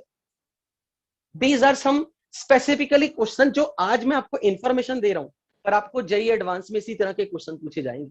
मैं जो पढ़ाऊंगा उसके साथ कुछ एक्स्ट्रा इंफॉर्मेशन जरूर दूंगा। ये बहुत काम की इंफॉर्मेशन है कि अगर कभी भी कोई आपसे पूछ ले silver plus, Cu plus, gold plus, Cu2 plus, they have very high tendency to form complex with Cn minus, thiosulfate। तो अब मैं इस प्रॉपर्टी का क्या यूज कर रहा हूं कि अगर मैं किसी इनके कॉम्प्लेक्स बनवा दूं तो कॉम्प्लेक्स बनने से वो वाटर सॉल्युबल हो जाएंगे। तो मैं यहां पर कुछ ऐसा काम करना चाहता हूं कि भाई इंप्योरिटी पानी में डिसॉल्व ना हो, ये डिसॉल्व हो जाए, तो ऑटोमेटिकली इंप्योरिटी फिल्टर हो जाएगी। तो अब मैं यहां पर इसमें sodium cyanide in presence of air pass करूंगा। अभी मैं बताऊंगा कि मेरे को एयर क्यों पास करनी है। जैसे मैं Ag2S को सोडियम साइनाइड और O2 एयर के साथ रिएक्ट करवाऊंगा तो Ag2S will form complex with Cn-। अभी मैंने थोड़ी देर पहले आपको एक टेक्निक बताई थी कॉम्प्लेक्स का फॉर्मूला बनाते वक्त। मैंने कहा था जितना मेटल का ऑक्सीडेशन नंबर हो उसके साथ कितने लिगेंड जोड़ दूं? डबल। यहाँ पे सिल्वर का ऑक्सीडेशन नंबर क्या है? 1। तो कितने लिगेंड जोड़ दूं? 2। तो मुझे ये बताओ Cn- अगर 2 जोड़ने हैं और Ag+ के साथ, तो जो कॉम्प्लेक्स बनेगा उसका फॉर्मूला बना सकते हो ताकि आप रटो ना कॉम्प्लेक्स के फॉर्मूले, क्योंकि +1 चार्ज है तो 2 लिगेंड जोड़ दो, एक Cn में -1 है। तो अब Ag के साथ अगर 2 लिगेंड जुड़ गए, इस पूरे कॉम्प्लेक्स पे चार्ज बताओ कितना आएगा? सिल्वर पे +1, Cn पे -1 और -1 × 2 -2 और सिल्वर पे +1, पूरे स्क्वायर ब्रैकेट में कितना चार्ज? -1। -1 एनायन के लिए कोई कैटायन चाहिए? कोई भी सॉल्ट में यहाँ पे एनायन अगर -1 है तो उसको न्यूट्रलाइज करने के लिए सोडियम प्लस बैठा। Yes sir. तो सोडियम प्लस इस कॉम्प्लेक्स के साथ पूरा कॉम्प्लेक्स स्टेबल कर देगा। तो बेसिकली हम क्या कर रहे हैं, यहां पर NaCN के साथ Ag2S का कॉम्प्लेक्स बनेगा AgCN ट्वाइस माइनस। अंडरस्टूड है कि यहां सोडियम प्लस भी हो। अब यहां पर जब ये कॉम्प्लेक्स बनेगा तो ये सारे का सारा वाटर सॉल्युबल बन जाएगा। Impurity will not react with this. अगर कोई पूछे कि एयर क्यों पास की, एयर इसलिए पास की जा रही है कि जब मैं Ag2S वीक इलेक्ट्रोलाइट है, ये डिसोसिएट होके 2Ag+ और सल्फाइड बनाएगा। Ag2S is a very less reactive material. It's a very less soluble salt. तो अगर मैं इसके Ag+ को उठा के कॉम्प्लेक्स में कन्वर्ट कर दूं तो इस प्रोसेस के होने से इसका इक्विलिब्रियम फॉरवर्ड शिफ्ट होगा। मानते हो या नहीं? जब ये सिल्वर प्लस कॉम्प्लेक्स में जाएगा तो Ag2S की डिसोसिएट होने की एबिलिटी या उसकी वाटर में जाने की एबिलिटी बढ़ जाएगी। तो ये प्रोसेस ओवरऑल जो हो रही है, ये हो रही है Ag2S plus 2Cn- forming this complex, और यहां पे सल्फाइड आए। अगर किसी तरह मैं इस सल्फाइड को ऑक्सीडाइज करवा दूं या इसको फर्दर किसी रिएक्शन में ले जाऊं तो सल्फाइड का गायब होना इस इक्विलिब्रियम को किस तरफ शिफ्ट करेगा? फॉरवर्ड। इस सल्फाइड को अगर हम गायब करा दें, सल्फाइड को कंज्यूम करा दें, तो इस सल्फाइड की हम ऑक्सीडेशन करा रहे हैं एयर की प्रेजेंस में, क्योंकि ये ऑक्सीडाइजिंग एजेंट है। तो अगर ये सल्फर पे -2 स्टेट है, सल्फर अपनी लोएस्ट ऑक्सीडेशन स्टेट में, इट्स ए रिड्यूसिंग एजेंट, तो इट विल अंडरगो ऑक्सीडेशन। तो ये किस स्टेट में जाएगा, क्या बन जाए ऑक्सीडाइज होके? अभी थोड़ी देर पहले आपने देखा भी है, SO2। अगर SO2 बन गया तो सॉल्यूशन में से गैस फॉर्म में से निकल जाएगा। और ये भी जरूरी नहीं कि हर बार SO2 बने, आपने रट ही लेना है। आपको इतनी तो डेफिनेशन आती है ना, ऑक्सीडेशन का मतलब क्या है? ऑक्सीडेशन नंबर का बढ़ना। और जब तक आप सोल्यूशन फेज केमिस्ट्री देख रहे हो, क्योंकि अब आपको पता है कि आप लीचिंग करा रहे हो, केमिकल मेथड कर रहे हो, सोल्यूशन में सब कुछ चल रहा है, तो एयर इसको ऑक्सीडाइज करके सल्फेट बना दे, सल्फर +6 में आ जाएगा। सल्फाइड की ऑक्सीडेशन सल्फेट में होगी। कब? जब आप सोल्यूशन बेस्ड केमिस्ट्री करवा रहे हो। इसलिए एयर इज इंटेंशनली पास्ड ताकि हम सल्फाइड को सल्फेट बना दें, ताकि ये इक्विलिब्रियम फॉरवर्ड शिफ्ट हो और अच्छी खासी मात्रा में ये सारे का सारा कॉम्प्लेक्स बन के वाटर सॉल्युबल हो जाए और इंप्योरिटी को फिर फिल्टर करना। सो impurity does not react with NaCl and air and hence remain water insoluble and can be filtered.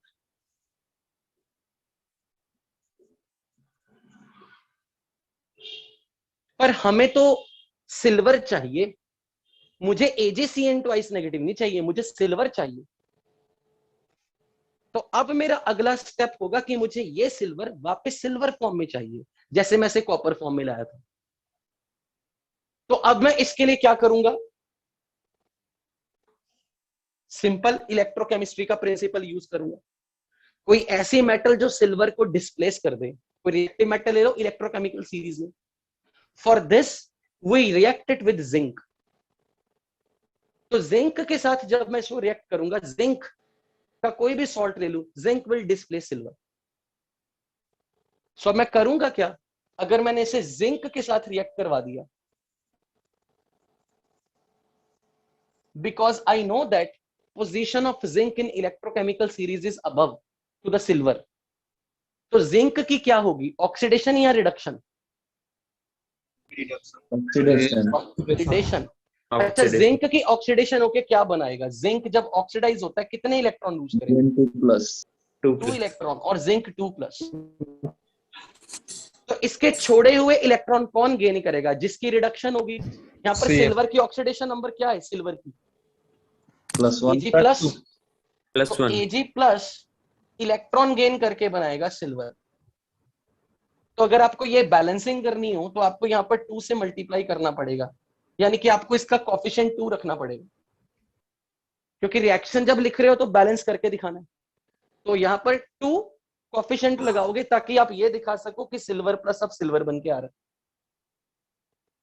तो जिंक को जब कॉम्प्लेक्स में जाना है, तो जिंक कॉम्प्लेक्स के अंदर जाके जिंक आयंस बन रहा है ना। तो अब मुझे बताओ इस कॉम्प्लेक्स का फॉर्मूला कैसे बनाऊं? जब जिंक पे +2 चार्ज है, कितने लिगेंड लगाऊं इसके साथ? 4। तो देखो ऑटोमेटिकली 4 बन भी गए। तो जिंक CN4। अब बताओ चार्ज बताओ स्क्वायर ब्रैकेट पे। -2। और यहां से कौन निकल के आएगा बाहर? सिल्वर प्लस है ना, यहाँ पे सिल्वर +1 है, 2 सिल्वर +1 है, 2 सिल्वर +1 इसके छोड़े इलेक्ट्रॉन गेन करके क्या बनाएंगे? 2 सिल्वर। तो आपको सिल्वर अपनी पुरानी फॉर्म में मिल गया जो आप चाहते थे। तो लीचिंग में क्या किया जाता है? किसी कॉम्प्लेक्सिंग एजेंट के साथ और को रिएक्शन करवानी है in presence of air. Air क्या काम करेगी? इस सल्फाइड को ऑक्सीडाइज कर देगी, sulphate will remain in the solution, और इससे ये इक्विलिब्रियम फॉरवर्ड भागेगा, प्रोसेस की एफिशिएंसी अच्छी हो जाएगी। सर वो इक्विलिब्रियम फॉरवर्ड कैसे होगा? वाह यार वाह, किसने ये ढक्कन क्वेश्चन पूछा, मतलब बाय गॉड। जब प्रोडक्ट इक्विली रिएक्शन मिक्सर में से घटता है तो इक्विलिब्रियम किधर जाता है? जब किसी रिएक्शन का प्रोडक्ट। क्या बढ़िया क्वेश्चन पूछा, वेरी गुड, वाह वाह वाह। So this method is clear to you. पर लीचिंग एजेंट कौन है इस वक्त? ये जिसने और से रिएक्शन की, इंप्यूरिटी से नहीं की। सेम मेथड आप करोगे अगर आपको कोई पूछे गोल्ड सल्फाइड, उसको सोडियम साइनाइड से रिएक्ट करवाया इन प्रेजेंस ऑफ एयर, तो प्रोडक्ट में बताओ क्या बनेगा? क्वेश्चन अब ऐसे आएंगे, this will form A which is water soluble, फिर एक में जिंक डाला, फिर बना B प्लस गोल्ड। B बताओ क्या है, A बताओ क्या है। इस तरह के क्वेश्चन आपको ऐसे पूछे जाएंगे। तो मुझे बता सकते हो यहां पर अब आप रिएक्शन कैसे लिखोगे? आपको क्या समझ में आएगा कि यहाँ पर गोल्ड और सल्फाइड में ऑक्सीडेशन नंबर देख के गोल्ड का ऑक्सीडेशन नंबर +1 और सल्फाइड का 2-, ये गोल्ड प्लस Cn- के साथ क्या बनाएगा? कॉम्प्लेक्स। तो फॉर्मूला बताओ क्या आएगा? AuCN ट्वाइस, चार्ज बताओ माइनस। क्या ये माइनस ऐसे ही रहेगा या इसके साथ कोई केटायन बैलेंस करेगा? सोडियम प्लस है, सोडियम प्लस है। तो ऑक्सीजन का क्या काम है? वो क्या कर रहा है? सल्फाइड को ऑक्सीडाइज करेगा। This is oxidising agent. तो सल्फर की ऑक्सीडेशन होके सल्फर की हाईएस्ट ऑक्सीडेशन स्टेट क्या पॉसिबल है मालूम है? सल्फर की मैक्सिमम 6। तो ये से कन्वर्ट कर देगा सल्फेट में। क्या ये सल्फेट हवा में रहेगा? सोल्यूशन के अंदर खाली है, इसके साथ भी केटायन है। कौन? सोडियम। तो सोडियम सल्फेट, सोडियम का कॉम्प्लेक्स, क्योंकि यहां पर कुछ कोफिशिएंट्स लगेंगे बैलेंसिंग के लिए, तो ये एनायन अकेले नहीं घूम रहे, इसके साथ सोडियम प्लस है, इसके साथ Na2, 2 सोडियम आएंगे, Na2SO4। तो अब जब आप इसमें से जिंक डालोगे, जिंक क्या करेगा? गोल्ड को निकालेगा। तो गोल्ड तो बन गया, तो जिंक की खुद की क्या होगी? ऑक्सीडेशन। जिंक ऑक्सीडाइज होके किस फॉर्म में जाएगा? जिंक पे कितना चार्ज? जिंक जब ऑक्सीडाइज होता है +2। तो अब कॉम्प्लेक्स का फॉर्मूला बताओ Cn- के साथ क्या बनेगा? ZnCN4 2-। क्या ये ऐसे ही रहेगा सोल्यूशन में 2- या इसके साथ कोई केटायन जुड़ेगा? केटायन हो जाएगा। सोडियम प्लस बैठा है तो Na2 साथ में रह जाएगा। तो अब आपको कभी ऐसी रिएक्शन आ जाए इनऑर्गेनिक, तो ये नहीं कहना सर इसमें रट्टा है। तो आप थोड़ी थोड़ी चीजों का धीरे धीरे जब समझोगे, P ब्लॉक D ब्लॉक तक आप पूरा ट्रेन हो जाओगे कैसे रिएक्शंस लिखनी। सोडियम सल्फेट के साथ भी रहेगा ना? हाँ, सोडियम सल्फेट बैठा रहेगा पानी में डिसॉल्व करके। हमें तो गोल्ड चाहिए थी ना, मेटल, वो आ गई। बोलो। तो इसमें वो S2 नेगेटिव सर, SO3 तो नहीं हुआ ऑक्सीडाइज हो गया? इसमें भी +6 होती है ऑक्सीडेशन स्टेट। ध्यान से शांत, ये देखो ये देखो, SO3 अगर बनाया ना, ये हमेशा वाटर में डिसॉल्व करके फिर से सल्फेट बना लेगा। और सल्फ्यूरिक एसिड स्ट्रॉन्ग एसिड है, ये डिसोसिएट करके फिर से सल्फेट डिसॉल्व कर लेगा, जिससे सोडियम जुड़ के Na2SO4 बना लेगा। कभी SO3 नहीं बनेगी जब तक आप सोल्यूशन में खेल रहे हो। सोल्यूशन में सीधा का सीधा वो सल्फेट में आएगा, क्योंकि सोल्यूशन में आयंस बनने चाहिए ना। आयंस के लिए solution is a good medium to move, इसलिए कभी गैस नहीं ऐसे बनेगी। अगर बाय चांस कभी दिमाग में आ भी जाए ना, तो ये बहुत अच्छी बात है। जब अब आप सोचने लगे हो ना, सल्फर तो +6 यहां भी था, ये भी बन सकता था। यही मैं चाहता हूं कि आप धीरे धीरे ऐसे क्रॉस क्वेश्चन करो, सर आपने ये क्यों नहीं बनाया। तो अब आपको पता होना चाहिए कि अगर ये बन भी जाती, वो पानी में डिसॉल्व हो जाएगी, H2SO4 बनेगा, जो कि स्ट्रॉन्ग एसिड है, डिसोसिएटेड फॉर्म में रहेगा, तो सल्फेट तो वैसे भी बनेगा। ठीक है, गुड, वेरी गुड। अभी तक का तो मैं ये बोलूंगा आज की क्लास का सबसे सेंसफुल क्वेश्चन यही था। Very good. अब यहां पे हम लास्ट में लीचिंग का तीसरा एग्जांपल, जो कि बहुत इंपॉर्टेंट एग्जांपल माना जाता है और जो कि जेई में हमेशा पूछा भी गया, और इस साल भी जेई मेंस 2021 में पूछा गया, रिपीटेडली बेस्ड।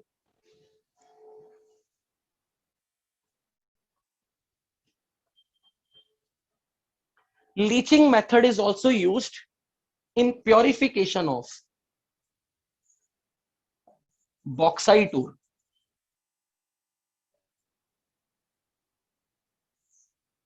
बॉक्साइट ओर की प्योरिफिकेशन।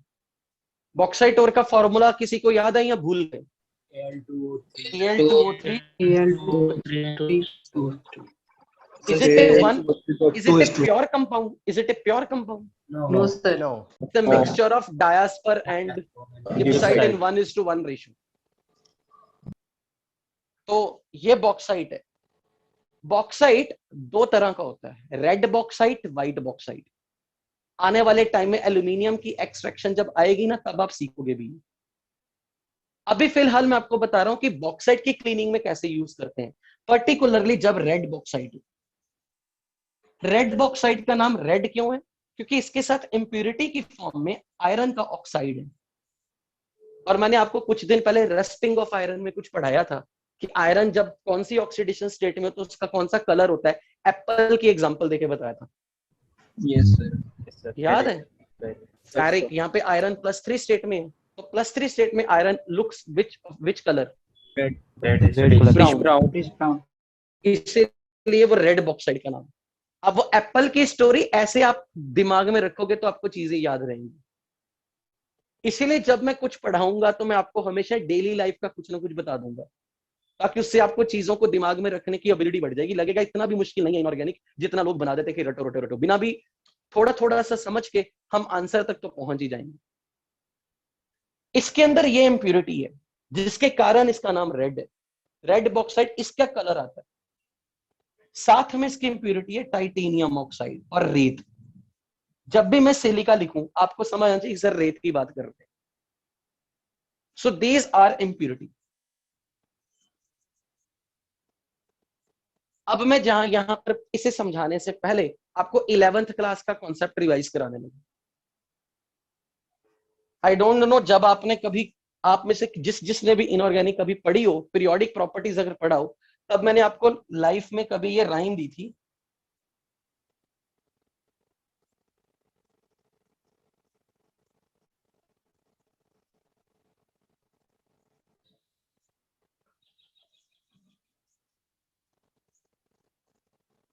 एक लिस्ट ऑफ एलिमेंट्स दी थी जिनके ऑक्साइड्स और हाइड्रोक्साइड्स एम्फोटेरिक हैं। ये राइम ऐसे सुनाई थी कभी मैंने, जनाबे अली ने करीना संग अमृतसर में पंजाबी सॉन्ग्स सब बेकार गाए, कुछ ऐसी दी थी राइम। याद है किसी को कभी ऐसी बात की थी?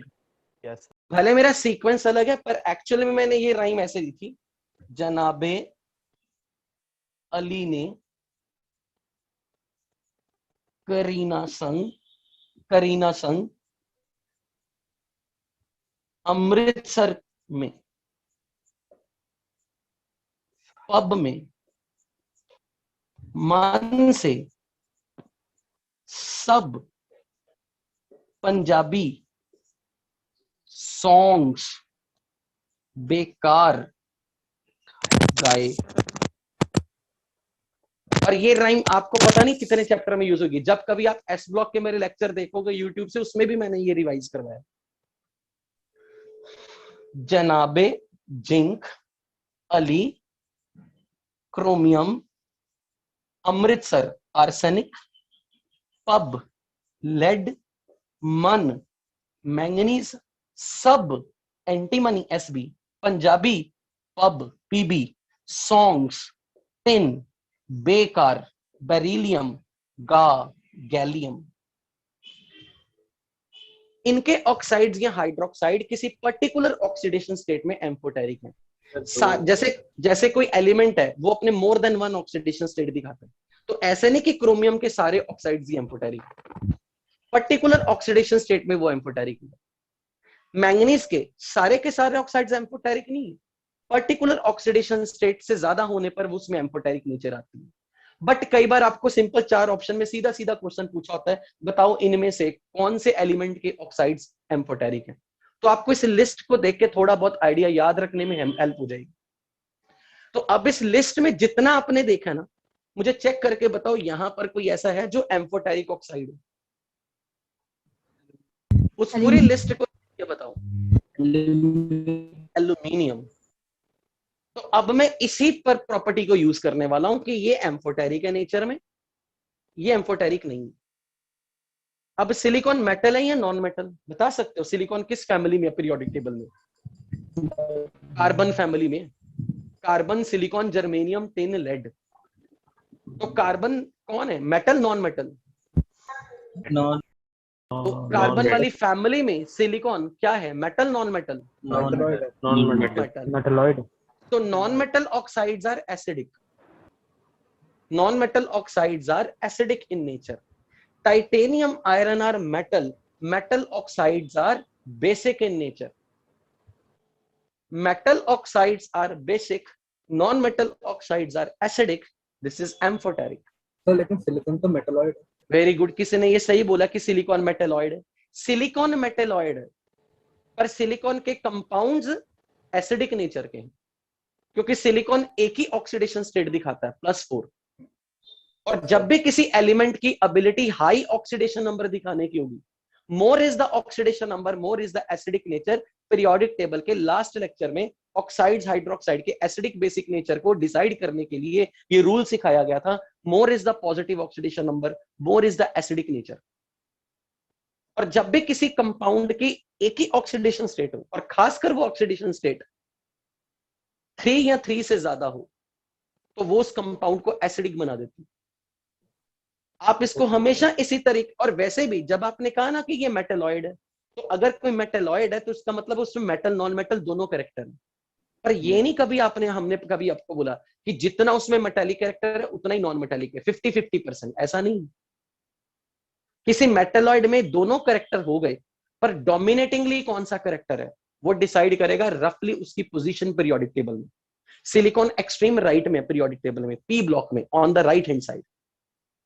टाइटेनियम डी ब्लॉक में, आयरन डी ब्लॉक में, एल्यूमिनियम फिर से पी ब्लॉक में, पर ये एम्फोटेरिक है, ये अलग चीज हो गई। अब इन तीनों में ये एक्सट्रीम राइट है पीरियोडिक टेबल में, तो it has more non metallic character. तो इनके रिस्पेक्ट में इसमें नॉन मेटेलिक कैरेक्टर ज्यादा है, तो इसकी नेचर एसिडिक है। Is this point clear? जिन्होंने ये सुना कि अभी की सिलिकॉन जिनको लग रहा था मेटेलॉइड है। Yes sir. सर अभी आप, हाँ सर जल्दी अभी बोल, आप जल्दी बोल।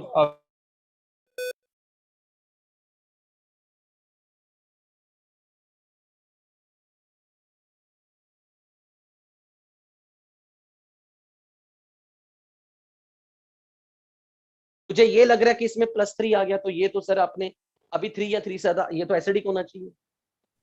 पर एल्यूमिनियम को मेटलॉइड कभी नहीं कहा। मैं उन मेटलॉइड्स की बात कर रहा हूं जिनको आप मेटलॉइड समझ रहे हो।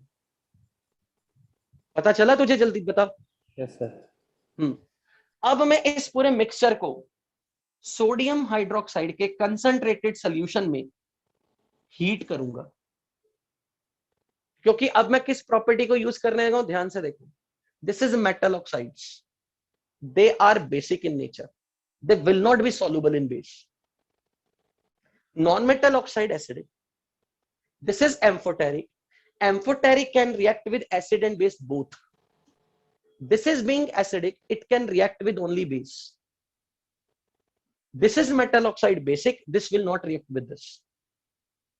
तो ये दोनों अब इससे रिएक्ट करेंगे। ये मेरा हो गया लीचिंग एजेंट, पर इसकी रिएक्टिविटी इज वेरी लेस। इसकी रिएक्टिविटी भी बहुत कम है। ये वेरी स्टेबल कंपाउंड है। मैंने कुछ दिन पहले बोला भी था कोरंडम Al2O3 सीमेंट के बारे में जब बातें कर रहा था। इसकी रिएक्टिविटी बहुत कम है। अगर मुझे इसकी रिएक्टिविटी इसके साथ करनी ना, मुझे कंसंट्रेटेड NaOH को बहुत हाई टेम्परेचर पे हीट करके बॉयल करना पड़ता है। इसलिए मुझे यहाँ का टेम्परेचर लगभग 400 से 500 केल्विन रखना पड़ता है, because it does not react easily. इसकी रिएक्टिविटी बहुत कम है। इसकी रिएक्टिविटी इसके मुकाबले में भी और कम है।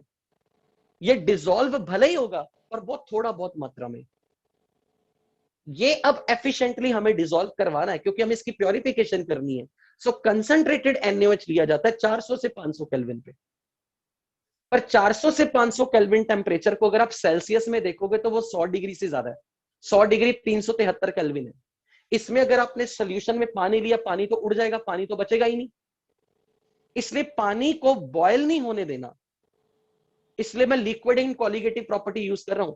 हाई प्रेशर लगा दो ताकि पानी लिक्विड फॉर्म में रहे, वो बबल ना बनाए, बबल्स ना बनाए, पानी के बबल्स बन के पानी उड़े ना, स्टीम ना बने। इसलिए हाई प्रेशर कंडीशन में अराउंड 35 to 40 बार प्रेशर लगा के ये रिएक्शन करवानी है, ताकि ये पानी लिक्विड फॉर्म में रहे, बबल्स बन के ना निकले। समझ में आई ये चीज? कि अगर मैं आपको अब ये समझा रहा हूं कि इस टेम्परेचर पे, इस प्रेशर पे, ताकि आपको रटना ना पड़े, इसलिए मैं हर चीज के रीजन दे रहा हूं। अगर कोई पूछे हाई टेम्परेचर क्यों, बिकॉज इसकी रिएक्टिविटी कम है। It is only soluble in concentrated base under hot conditions. इसकी रिएक्टिविटी भी थोड़ी बहुत है, पर मेजॉरिटी में ये रिएक्ट नहीं होता। पर बीइंग नॉन मेटल ऑक्साइड थोड़ा सा इसमें डिसॉल्व हो जाएगा, ये बिल्कुल भी नहीं होंगे। अब एल्यूमिनियम NaOH के साथ मिलकर बनाएगा कॉम्प्लेक्स। तो सबसे पहले यहां पर जो चीज मैं आपको आयनिक इक्विलिब्रियम में लेके जा रहा हूं, आज आप अपनी कॉपी में उसे स्टेप बाय स्टेप लिखोगे, पर फ्यूचर में मैं उसे रिपीट नहीं करूंगा। ये ध्यान से देखना, एल्यूमिनियम का कभी भी कोई कंपाउंड अगर +3 स्टेट में एल्यूमिनियम और सामने उसको मिल गया बेसिक मीडियम OH-, तो ये मिलके बनाता है AlOH थ्राइस। एल्यूमिनियम के साथ अगर मीडियम बेसिक है तो वो बनाएगा AlOH थ्राइस, ये एम्फोटेरिक। पर इसकी एक और प्रॉब्लम है, ये रिएक्शन रिवर्सिबल है, और अगर मैं इसको OH- एक्सेस में दे दूं, बीइंग ये एम्फोटेरिक है, ये एक्स्ट्रा OH- के साथ कॉम्प्लेक्स बना के डिसॉल्व हो जाएगा, AlOH4-।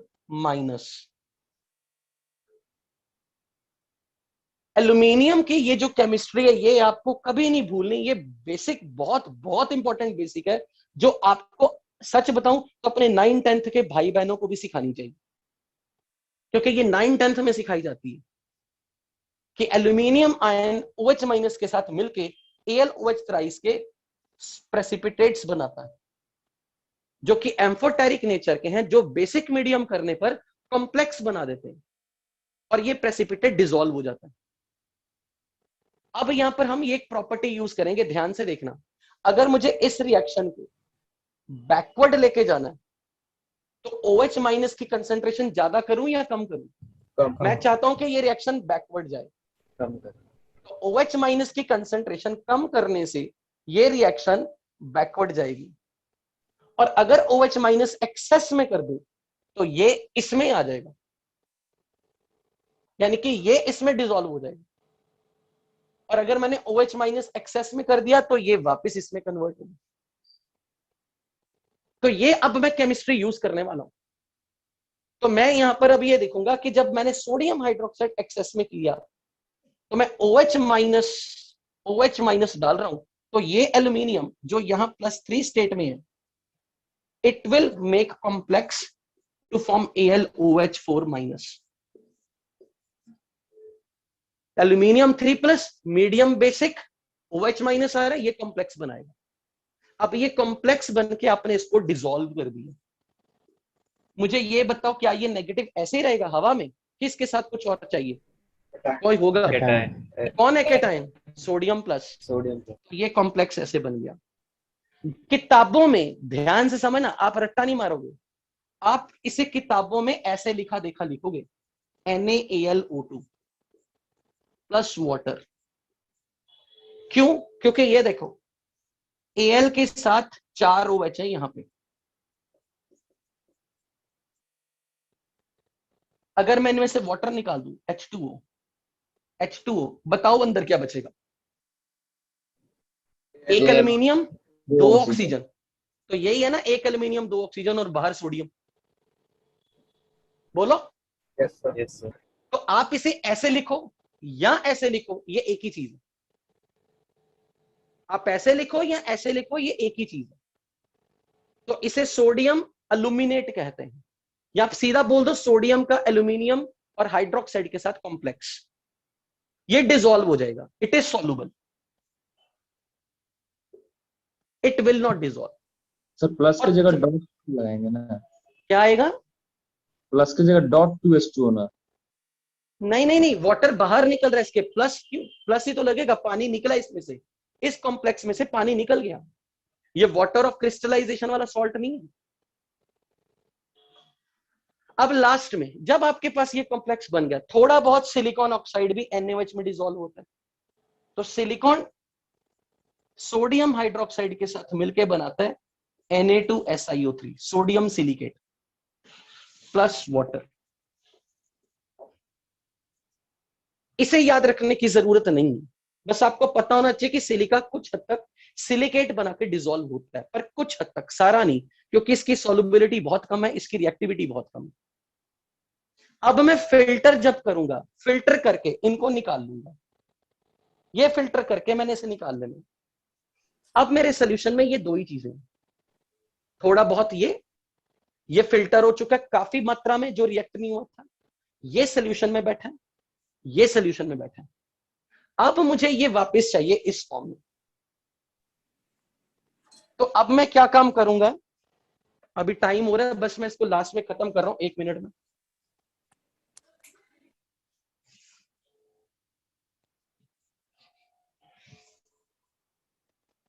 अब मैं इस कॉम्प्लेक्स को हीट करूंगा।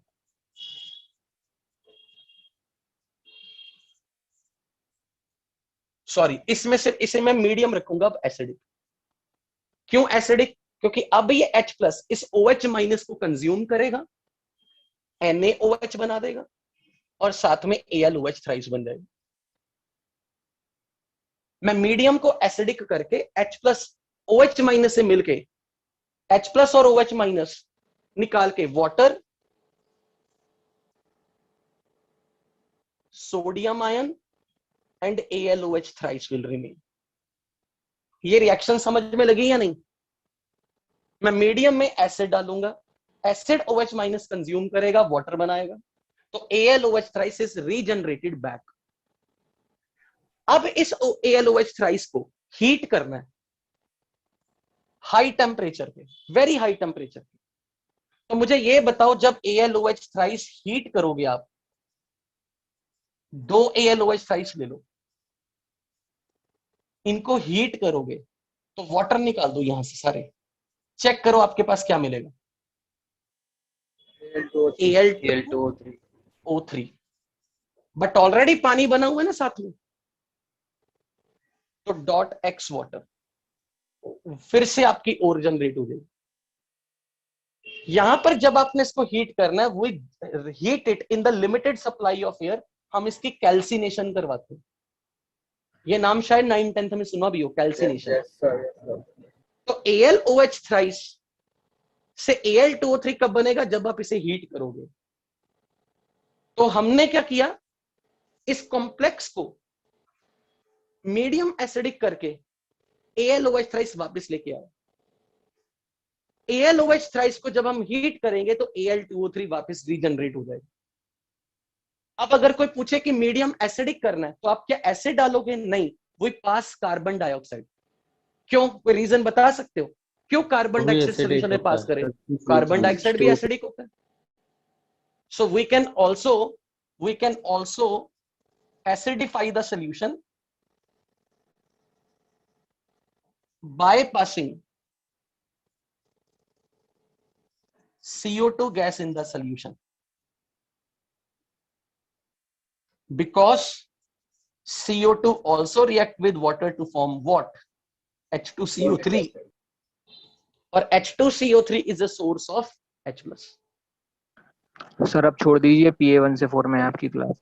हाँ ठीक है, टाइम हो चुका है, सो अभी मैं यहीं पे वाइंड अप कर रहा हूं। आप स्क्रीनशॉट ले लो इसका जल्दी से, फिर क्लास को एंड करें।